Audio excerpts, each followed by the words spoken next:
Pas një muaji agjerimi, organizmi ynë ka kaluar në një ritëm tjetër metabolik. Tani që Ramazani ka përfunduar, është e rëndësishme të dimë se si të ushqehemi shëndetshëm për të shmangur ndonjë ndikim negativ në organizëm. Për të na ndihmuar me këshilla të vlefshme, sot kemi dietologën Valbona Kadriue, e cila do na tregoj se si të ushqehemi pas Ramazanit dhe si të ndihmojmë organizmin ton të riniset në mënyrën më të mirë të mundshme. Ftoj tani Valbonën në studio për ta përshëndetur. Përshëndetje dhe mirëmëngjesi e dashur. Mirëmëngjesi. Si kalove? Urime Bajramin? Faleminderit. Urime edhe juve, urime edhe për ndëgjuesit. Shumë faleminderit. Kaluar mirë, edhe urojmë që për shumë vite të festojnë me zemrat plot. Urojmë. Pas një ditë të lodhshme nga dje, me shumë misafir. A kishe misafir ti? Nuk janë që kanë munguar, por nuk ishin edhe me hoftë të madhë. Mirë, po si të qoftë jam për traditat, jam për këto. Nuk kam dëshirë që ti humbi, si do qoftë sa do që të kemi ndoshta të punojmë për karrierën, mirë është gjithmonë të punojmë pak për familjen, për traditën. Padyshim, dhe mos na mungoj asnjëherë, sidomos në festa të tilla. Sidomos në festa. Janë raste ndoshta të caktuara për të takuar me gjithë familjarët edhe farefisën madje. Jam për këto, do të thotë nuk është që më pengojnë shumë, në fakt nuk më pengojnë as pak, madje i tentoj edhe i nxis edhe fëmijët që të praktikojnë. Kam përshtypjen se si kalon koha ashtu dhe kemi tendencë të humbim. Dhe është diçka që vërtet më pengon. Ishe e kujdesshme ndaj ëmbëlsirave dje? Çfarë pyetje. Shive, nuk është që nuk i konsumoj, thashë nuk e mohoj edhe para kamerave që nuk është qëllimi të eliminojmë gjithçka ose të jemi strikt me vetveten të dënojmë, mirë po është mirë të kemi kujdes. Do të thotë nuk është që ka mungu baklava dje. Mirë, po jo dhe të kalojmë. Ndryshe është të konsumohet një copë ose 2 copë baklava dhe ndryshe është të konsumohen pak më shumë dhe pastaj të rrisim nivelin e sheqerit ose mos të kalojmë edhe në situata më tragjike. Valbona, ti si dietologe dhe nutricioniste, ke kujdes kështu kur përgatit përgjithsisht ëmbëlsirat, ushqimet, mundosh që të shtosh atë të shëndetshme dhe të ikësh sheqernave, brumrave, kështu me radhë? Po, patjetër. Të je shembull pastaj edhe për të afërmit, fëmijët, familjen përgjithësi. Se si duhet të përgatitet? E di se zakonisht në media ose në televizion në ekran duken përgjithsisht pak si jam më e shëndoshë se më në pesh. Mirë, po vërtet kur më njohin njerëzit live e din se nuk kam shumë pesh. Unë nuk po shoh pesh. Po thash në ekran e kanë atë përshtypjen. Dhe kur shtoj 1 kilogram, edhe zakonisht edhe njerëzve ju tham, kur shtoj 1 kilogram ose 1,5, atentoj të humbim dhe nuk duhet të presim që të kemi 10 kilogram tepër që t'i bjem vetës mbrapa, që të kemi kujdes. Do thotë që në fillim kur kemi një sasi minimale ose një peshë minimale që kemi shtu, atëherë duhet të kemi kujdes. Gjatër kohës kam kujdes. Tash nuk është që e dënoj veten mos të konsumoj asgjë, mirë po nuk është që ja lejoj vetes të konsumoj të gjitha ushqimet. Frëngjisht, kur që kupton frëngjishtën është një thënie, il faut souffrir pour être belle. Duhet të vuajmë që të dukemi bukur. Bukur, e vërtet. Dhe nuk është me patjetër që duhesh të vuash gjatër kohës, mirë po nëse dëshiron të provosh diçka, mund të konsumosh një baklavë, unë nuk jam kundër. Mandje të gjitha studimet e fundit tregojnë se neve si dietolog flasim si nutricionist, është rrepsisht e ndaluar që të ndalojmë një ushqim të një person, përveç në rast të alergjie. Do thotë nuk ju them asnjëherë që zguxoni të konsumoni çokoladë, zguxoni të konsumoni ëmbëlsira, por që gjithçka duhet të ketë frekuencën dhe sasinë e vet. Do thotë duhet të kemi kujdes në sasinë që e konsumojmë, në mënyrën që e përgatitim. Do thotë gjatë kohës jemi në një farë ritmi, pasi që të ushqyerit shëndetshëm ose kujdesi ndaj ushqimit nuk është vetëm për ruajtjen e peshës, por është më shumë se kaq. Do thotë është i gjithë shëndeti jon, qoftë ai shëndeti psiqik, qoftë shëndeti fizik, varet nga pijata edhe nga ajo çfarë neve e konsumojmë. Padyshim. Unë dje apo mbrëm e pash një artikull se janë paraqitur diku 120 pacientë në spitalin e Tetovës nga mbidoza e baklavas. Pse ka ndodhur? Kanë tepruar ose si mendon? Me që është edhe festë, do ja lejojmë vetes edhe të qeshim para kamerave dhe të themi batuta. Nuk më duket logjike ta lejon veten deri në atë limit. Që të shkojnë në spital. Që të shkojnë edhe në spital. Do thotë, për të ndodhur që neve të arrijmë në spital, vërtet duhet të konsumojnë mbi 10 copa të baklavës ose mbi 10 sheqerpare. Diçka që është vërtet shumë e tepërt. Një ndodh pasi që baklava ka, ose në përgjithësi ëmbëlsirat kanë sheqer të shpejt. Dhe kur flasim për sheqer të shpejt, për ndallim me sheqerin e ngadalshëm, absorbohet në organizëm shumë shpejt dhe rrit nivelin e sheqerit në gjak shumë shpejt. Dhe personat që janë diabetik mos të flas që kanë rritje, mirë po dhe për personat normal, nëse kemi një rritje të menjëhershme të glisemisë në gjak, me patjetër që do i kemi pasojat.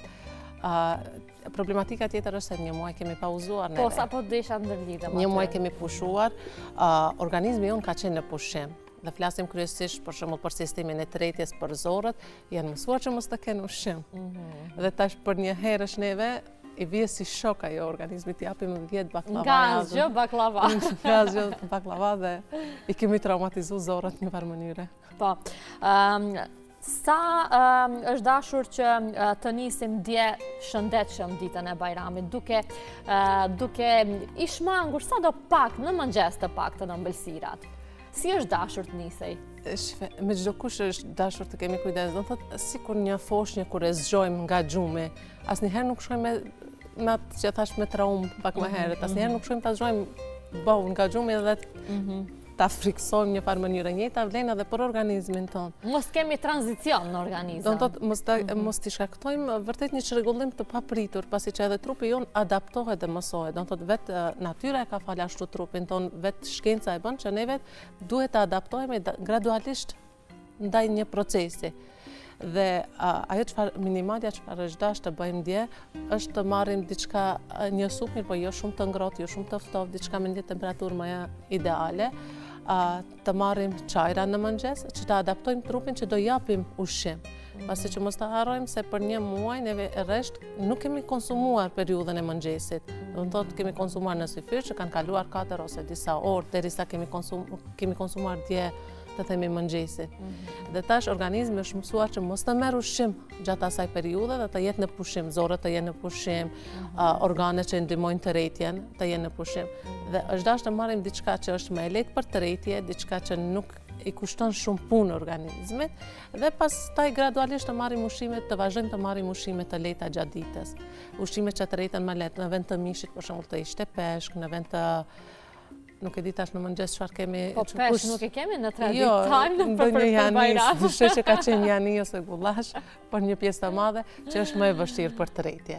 Jania, gullashi dhe orizi, do të thënë janë zakonisht po traditë e Bajramit. Edhe pastaj normal që duhet marrim edhe sot bukës, siç e thash. Edhe besoj që ka ndodhur për një shumicë të personave pasi që në momentin që japim shumë ushqim lukthi dhe nuk ka qenë i përgatitur për atë, patjetër që do të kemi probleme pastaj me reflukset, me aciditetin, edhe mos them edhe komplikacione më të mëdha. Valbona, po për ato familje që e kanë traditë zakonisht e nisin Bajramin me sillën e Bajramit. Siç nia, domethënë dreka e Bajramit, silla e Bajramit. Pasi vinë domethënë gjënia mashkullore nga xhamia, direkt silla e Bajramit shtrohet. Si e komenton? Po thash, do të thotë shpresoj mos ta kemi filluar me gullash ose me jani ose me oriz, pasi që janë ushqime pak më të rënda për lukthin. Nuk dua domethënë ashtu. Nuk e shifem. Tash ngelem në mes asaj, është mirë të kemi kujdes. Nga aspekti, nga tradita, unë e kuptoj që është ose ndoshta për ta lecuar pastaj ditën që ta kemi më të lehtë, mirë po për organizmin është diçka shumë e rëndë. Dhe personalisht nuk e kam konsumuar. Do thotë edhe pse edhe tek unë është si tradit, do thotë kam preferuar një mëngjes pak më të lehtë. Mund ta lëm atë ndoshta nga mesdita si racion kryesor, do të kishte qenë shumë më e lehtë pastaj për të përballuar ëmbëlsirat dhe mëngjesi të kishte qenë pak më i lehtë diçka. A ka një rutinë të rekomanduar për hidratimin pas një muaji të kufizuar në marrjen e ujit gjatë ditës? Gjatë ditës duhet të hidratohemi, në fakt që nga mëngjesi deri në mbrëmje vazhdimisht duhet të hidratohemi, të marrim ujë, qoftë ujë natyral, qoftë edhe ujë me gaz, por për të evituar fryrjet e barkut ose ato reflukset sërish rikthehemi, vetëm ujë të thjeshtë është mirë. Nëse hidratohemi mirë gjatë tërë ditës, pastaj e kemi edhe më të lehtë të rezistojmë pijeve të gazuara. Pasi që mos ta harrojmë se nuk është që vetëm ëmbëlsirat e bëjnë këtë dëmin në organizm, sa është edhe prezenca e sheqerit në lëngjet e gazuara dhe që nuk mungojnë fatkeqësisht. Kështu që nëse neve vazhdimisht hidratohemi që nga mëngjesi deri në mbrëmje, flas kryesisht tash gjatë këtyre ditëve, atëherë është shumë më e lehtë ti rezistojmë ose mos mos të përballemi me lëngjet e gazuara, ku mos të harrojmë se përveç gazit kanë edhe një sasi shumë të lartë të sheqerit, në krahasim me ujin e gazuar që është vetëm ujë dhe vetëm dioksid karboni. Kurse lëngjet e gazuara kanë edhe një sasi shumë të lartë të sheqerit, me një gotë neve kemi mbi 20 gram sheqer. Tash varësisht prej gotave, mirë, po nëse flasim për një gotë mesatare, kemi diku 22 deri 25 gram sheqer, që është vërtet shumë e tepërt, pasi që nuk ndalemi me një gotë, zakonisht dim të marrim më shumë dhe shtesën që i kemi tek ëmbëlsirat, atëherë neve kalojmë çdo limit të mundshëm të sheqerit të shpejt gjatë ditës. Flasim për sheqerin e bardhë. Po, dallon kjo pastaj edhe tek lëngjet e frutave, ka të njëjtën sasi të sheqernave sikur në lëngjet e gazuara apo jo? E njëjta është. E njëjta. Do të lëngjet e frutave, flasim për ato të komercializuarat. Po, të komercializuar dhe jo ato të shtrydhurat, kuptohet. Është e njëjta sasi e sheqerit dhe madje vetëm se quhen lëngjet e frutave realisht, e dim edhe një shije kanë. Kanë shije, kanë ngjyrë, kanë aditiv, kështu që për mua janë vërtet produkte që duhet të eliminuar nga tryeza, pasi që nga lëngjet e gazuara sikur kemi filluar të kemi më shumë kujdes dhe nuk e konsumojmë dhe aq se kjo është lëng frutash, mirë po vërtet që nuk është lëng frutash, nuk kemi fibra në të, edhe pse shënojnë sasi e vitaminave ose ndonjëherë janë të ilustruar më shumë vitaminat me tendencën që është një produkt i shëndetshëm, vitaminat që janë në këto produkte nuk janë reale, zakonisht mund të jenë vitamina të shtuara, mirë po sasia e sheqerit që është në këto, aditivet, ngjyrat që shtohen e bëjnë më shumë një produkt të dëmshëm se sa një produkt të shëndetshëm. Dhe më mirë është të mirë thjesht ujë ose ujë me gaz se sa një lëng frutash ose një lëng i gazuar. Po çaj i ftohtë i komercializuar që e preferojnë gjithë fëmijët? Cila është ajo këshilla jote? Ngelem të ujë. Në thotë, çaj i ftohtë, ajde, ndoshta lëngjet e frutave është më e vështirë t'i përgatitim, kërkon më shumë punë t'i shtrydhem edhe gjithçka, mirë po lëngjet e ftohta çajrat e ftohtë, nuk është shumë e vështirë të përgatiten, do të thotë mjafton edhe nëse është filter. Flas për çajrat e ftohtë që shiten në markete. Po sasia e sheqerit për atë është një sasi e lartë e sheqerit, edhe të ato nëse shohim etiketën nga mbrapa zakonisht është 8 deri 10 gram sheqer për 100 ml, që sërisht është një sasi e lartë. Pastaj në varet edhe çfarë çaj kemi të bëjmë, nëse është çaj klasik, është çaj me teinë, kështu që të fëmijët e vegjël, njëjtë sikurse teina dhe kafeina din të shkaktojnë një farë hiperaktiviteti tek fëmijët, pasi që s'po flas tash që të fëmijët dim të japim edhe lëngje energjike. Ndodh kjo. Edhe pse po shohim kohëve të fundit. Po ndodh, do të thotë kohëve të fundit ndodh që në tryezë të ketë flas në për tavolina normale të ketë lëngje energjike që ju si e komenton servohen fëmijëve, por që edhe te çaji i ftohtë do thotë ka teinë, mos ta harrojmë që nuk është një produkt komplet i pafajshëm për fëmijët. Do thotë duhet të ngelimi tek fëmijët sërish te sasia më e lartë e ujit. Por lëngjet energjike jo, definitivisht. Do thotë edhe për të rriturit është diçka e dëmshme, mos ta flasim për fëmijët. Tahikardin që mund të shkaktojë ose rrahjen e shpejtë të zemrës, pasojat që i ka në organizëm te një fëmijë mund të jenë edhe fatale. Po cilat janë disa ushqime ose kombinimi ushqimore që ndihmojnë në përmirësimin e niveleve të energjisë dhe tretjes pas agjerimit? Thash, që ta rimarim këto ditë është mirë të kemi më shumë supa të perimeve. Do të thotë nëse i kemi përgatitur gjatë Ramazanit supat me perime që janë mjaft të rekomanduara, duhet të vazhdojmë të përgatitim tash. Nuk është që kërkojnë shumë mund ose shumë punë, mjafton të vendosim disa perime në një tenxhere, do të thotë t'i zijem, qoftë thjerza të kuqe, karrota, të gjitha perimet e mundshme mund të përdoren edhe perimet e ngrira, kemi përdorur shumë herë, kemi përmend. Të zihen dhe pastaj vetëm i pasojmë ose me blender i bëjmë, që është diçka shumë e lehtë dhe është diçka shumë e shëndetshme. Do të thotë i mundson trupit të hidratohet, të rikthejë, të rikuperon vitaminat ose mineralet e humbura gjatë Ramazanit, pasi që sado që të mundojmë është e vështirë që të marrim të gjitha ushqimet, kështu që trupi është pastruar nga ato të gjitha helmet, nga toksinat, kështu që me një supë neve rikuperojmë vitaminat, mineralet, hidratohemi mirë, pastaj për tretje nuk është shumë e vështirë, do të thotë vetë fakti që janë ushqime të miksuar ose në formë të vogël, tretja në organizëm është më e lehtë. Edhe nuk është që e mundojmë shumë organizmin. Mirë është të kemi edhe disa fruta në ditë, edhe pse zakonisht ngelemi me 3 perime dhe 2 porcione të frutave, edhe nëse te i kalohet kjo sasi e frutave, nuk është problem. Te perimet vetëm, do ndalem edhe pak, është mirë të jenë të ziera këto 2-3 ditët e para, me qëllim që me fibra që i marrim te produktet e freskëta, te perimet e freskëta në fakt, mos të shkaktojmë ndoshta fryre të barkut ose probleme me tretjen. Pasi që rikthehemi te ajo se zorët në periudhë të gjatë janë mësuar mos të kenë ushqime gjatë ditës, kështu që nëse marrin ushqime shumë të rënda, madje edhe të themi një sallatë shumë klasike, mund të kemi fryre, kështu që është mirë këto ditë të kemi perime të ziera në maksimum. Po kur jemi te perimet, dallojnë në vitamina ato të freskëta dhe ato që janë të ngrira që i blejmë zakonisht në markete? Nëse nuk janë perime sezonale, atëherë sasia më e lartë e vitaminave dhe mineraleve është te perimet e ngrira. Vërtet? Perimet e ngrira zakonisht mblidhen ose ruhen gjatë sezonës së verës, ku janë të kultivuara në mënyrë natyrale dhe sasia e vitaminave është vërtet në pikin më të lartë, se janë perimet të rritura me anë të diellit. Për shembull domatet. Domatet. Do të thotë një domate e ngrirë ka shumë vitamina nëse është e ngrirë, se sa një domate e freskët. Domate e freskët tash nuk është produkt sezonal. Do të thotë mënyra se si është rritur ajo domate, si është kultivuar, mënyra e transportit prej kuvije, mënyra e ruajtjes në treg dhe vetë periudha e ruajtjes bën që sasia e vitaminave mos jetë shumë e lartë. Dhe madje nëse vërtet ka vitamina që në produktin bazë. Dhe përveç kësaj edhe sasia e pesticideve ose shtesave që është të shtuar që si produkt të rritet.